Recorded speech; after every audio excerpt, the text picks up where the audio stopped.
ગરમીની ઋતુમાં ચમકદાર વાળ માટે ખાસ કાળજી રાખવી જોઈએ. તમારા વાળને સાફ રાખો.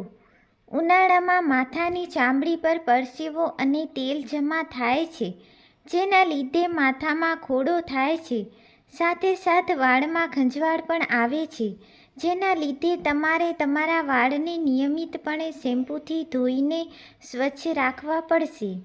માથું ધોતા સમયે હૂંફાળા પાણીનો ઉપયોગ કરો.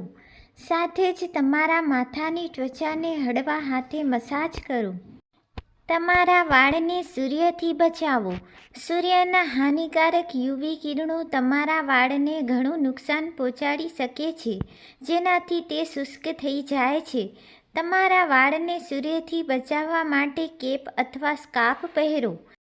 તમારા વાળને હાનિકારક કિરણોથી બચાવવા માટે તમે એસપીએફ સાથે લીવ-ઇન કન્ડિશનરનો પણ ઉપયોગ કરી શકો છો. ડીપ કન્ડિશનિંગનો ઉપયોગ કરો. ગરમી તમારા વાળને શુષ્ક અને નિર્જીવ બનાવી શકે છે. આનો સામનો કરવા માટે અઠવાડિયામાં એકવાર ડીપ કન્ડિશનિંગ ટ્રીટમેન્ટનો ઉપયોગ કરો.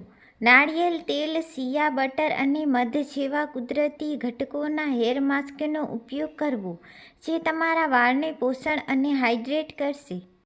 હીટ સ્ટાઇલિંગ ટૂલ્સથી બચો. ગરમ અને ભેજવાળી આબોહવા હીટ સ્ટાઇલિંગ ટૂલ્સ જેમ કે બ્લો ડ્રાયર્સ, ફ્લેટ આયરન અને કર્લિંગ આયરનથી તમારા વાળને નુકસાન પહોંચાડી શકે છે.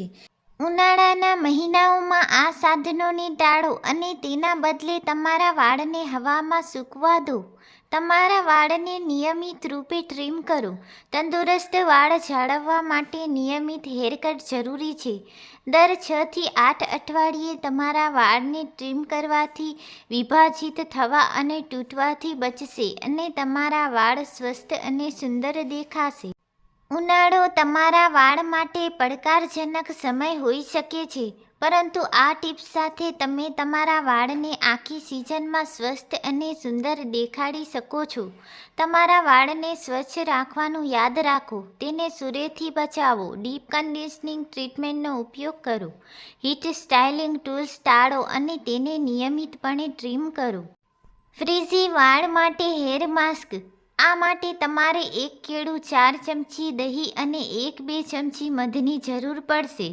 એક કેળાને મેશ કરો અને તેમાં દહીં અને મધ ઉમેરો. ધ્યાન રાખો કે તેમાં કોઈ ગાંઠ ન પડે. માસ્કને મૂળથી ટોચ સુધી સારી રીતે લાગુ કરો. તેને 20 મિનિટ માટે રહેવા દો. તે પછી તેને હળવા શેમ્પૂથી સાફ કરો. ચળકતા નરમ વાળ માટે ઓલિવ તેલ અને મધનું હેર માસ્ક. આ માટે 4 ચમચી ઓલિવ તેલ અને 4 ચમચી મધની જરૂર પડશે. ઓલિવ તેલ અને મધ એકસાથે મિક્સ કરો. તેને શુષ્ક વાળ પર લગાવો. આનાથી મસાજ કરો. તેને 20 મિનિટ માટે રહેવા દો. તે પછી શેમ્પૂ કરો. ઉનાળામાં તમે જ્યારે પણ ઘરની બહાર જાઓ, માથું ઢાંકીને જ નીકળવું. આવું કરવાથી સૂર્યની કિરણોથી તમારા વાળનું રક્ષણ થશે, સાથે પ્રદૂષણથી પણ રક્ષણ થશે. વધુ શેમ્પૂ કરવું નહીં. આ સિઝનમાં મોટાભાગના લોકો પરસેવો થવાને કારણે વધુ પ્રમાણમાં શેમ્પૂ કરવા લાગે છે, જેનાથી વાળ ખરાબ થાય છે. જેથી સપ્તાહમાં 2 વાર અથવા 3 વાર શેમ્પૂ કરવું. ડેન્ડ્રફ માટે લીંબુનો પ્રયોગ. ઉનાળામાં ડેન્ડ્રફ ચોંટી જાય છે, જેના કારણે વાળ વધુ ખરે છે અને નુકસાન થાય છે. તેને દૂર કરવા માટે લીંબુ બેસ્ટ છે. તેના માટે લીંબુનો રસ કાઢી તેમાં પાણી અથવા કોકોનટ ઓઇલ મિક્સ કરી લગાવી લો અને અડધા કલાક બાદ હેર વોશ કરી લો. કન્ડિશનર અવશ્ય કરવું. ઉનાળામાં વાળ શુષ્ક થઈ જાય છે, જેથી આ સિઝનમાં કન્ડિશનર લગાવવાથી વાળને સુરક્ષા પણ મળે છે અને વાળ સારા પણ રહે છે. વાળની ચમક જળવાઈ રહે છે. તમે ઉનાળામાં વાળમાં દહીં લગાવીને પણ નેચરલ કન્ડિશનિંગ કરી શકો છો. તેલ માલિશ. ઉનાળામાં મોટાભાગના લોકો વાળમાં તેલ લગાવવાનું ટાળે છે, પરંતુ આવી ભૂલ કરવી નહીં. વાળને પોષણ મળે તે માટે તેલ લગાવવું જરૂરી છે. હંમેશા વાળમાં નવશેકું હેર ઓઇલ લગાવી 5 મિનિટ મસાજ કરવું. તેનાથી વાળ હેલ્ધી અને મજબૂત થશે.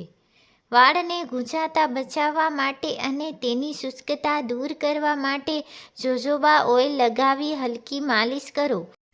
પછી માથા પર પોલિથીન કે કેપ લપેટી લો. સવારે શેમ્પૂ કરો. આનાથી રાતભર વાળનું કન્ડિશનિંગ પણ થઈ જશે. તડકો વાળને શુષ્ક બનાવી દે છે. પછી કેમિકલ શેમ્પૂનો ઉપયોગ તેને વધુ શુષ્ક બનાવવામાં કસર નથી છોડતું. યોગ્ય એ છે કે આ ઋતુમાં કોઈ નુકસાનકારક કે કેમિકલયુક્ત શેમ્પૂનો પ્રયોગ કરવાને બદલે પ્રાકૃતિક ઉત્પાદનોથી બનેલા માઇલ્ડ શેમ્પૂનો ઉપયોગ કરો. ગરમીની ઋતુમાં સ્કેલ્પ તેલીય થવાથી પણ વાળ ખરવાની સમસ્યા સર્જાઈ શકે છે. જો તમારા વાળ હદ કરતાં વધુ શુષ્ક છે તો તમે અઠવાડિયામાં એકવાર વાળને ડીપ કન્ડિશનિંગ પણ કરી શકો છો. આના માટે રાતે ઊંઘતા પહેલાં વાળમાં કન્ડિશનર લગાવો અને માથાને શાવર કેપ કે પ્લાસ્ટિકથી ઢાંકી લો અને સવારે શેમ્પૂથી ધોઈ લો. ડુંગળીનો રસ વાળમાં વધારો કરવા માટે રામબાણ સાબિત થાય છે. ડુંગળીમાં એન્ટીઓક્સિડન્ટ અને સલ્ફરનું પ્રમાણ હોવાથી વાળમાં વધારો કરવા માટે ઉપયોગી બને છે. વાળને સપોર્ટ અને ડેફિનેશન આપવા માટે સામાન્ય ભીના વાળ પર પ્રોટેક્ટિવ સ્ટ્રેટનિંગ લોશન લગાવો. પછી ધીમે ધીમે કોમ્બ કરો. આનાથી કુદરતી નમી જળવાઈ રહેશે. તડકામાં વાળ તેલીય થવાની સમસ્યા બહુ સામાન્ય છે. આવામાં માથાની ત્વચાથી સિબમ વધુ નીકળે છે. સ્વિમિંગ કરતાં પહેલાં તમારા વાળને સ્વચ્છ પાણીથી ધોઈ લો અથવા ભીના કરો. તેલીય વાળની સમસ્યામાંથી છુટકારો મેળવવાના ઉપાય. તેલીય વાળને રોજ ધુઓ, કારણ કે તેલીય વાળ જલ્દી ગંદા થાય છે. તેલીય વાળમાં કન્ડિશનરનો ઉપયોગ ન કરવો જોઈએ અને એવું શેમ્પૂ વાપરવું જોઈએ જેમાં કન્ડિશનર ન હોય. જો તમારા વાળ કન્ડિશનર છે અને તમને લાગે છે કે તમારા વાળને કન્ડિશનરની જરૂર છે, તો એવું કન્ડિશનર ખરીદો જે ઘણું માઇલ્ડ હોય. ઘણી સ્ત્રીઓ ઉનાળામાં પણ વાળ ખુલ્લા રાખવાનું પસંદ કરે છે. પરંતુ ઉનાળાની ઋતુમાં વાળને ધૂળ અને સૂર્યના હાનિકારક કિરણોથી બચાવવા માટે વાળને ખુલ્લા રાખવાનું ટાળવું જોઈએ. તમારા વાળ બાંધીને રાખવાનો પ્રયાસ કરો. દરેક મહિલા આમળાનો ઉપયોગ ખાવામાં કરે છે, પરંતુ તમે તેને વાળ માટે પણ અજમાવી શકો છો. તેમાં વિટામિન્સ, મિનરલ્સના ગુણ હોય છે જે વાળના વિકાસ માટે ખૂબ જ ફાયદાકારક છે. આ જ કારણ છે કે આમળાને હેર કેર રૂટીનમાં સામેલ કરી શકાય છે. નેચરલ તેલથી નિયમિતપણે અઠવાડિયામાં 3-4 દિવસ વાળ માથામાં ઓછામાં ઓછી 10 મિનિટ સુધી મસાજ કરો. મસાજ બાદ સારા શેમ્પૂથી વાળ ધોઈ નાખો. વાળ ક્યારેય પણ ગરમ પાણીથી ન ધોશો. હૂંફાળા પાણીનો ઉપયોગ કરો. હેર ડ્રાયરની મદદ વગર વાળને સૂકવા દો.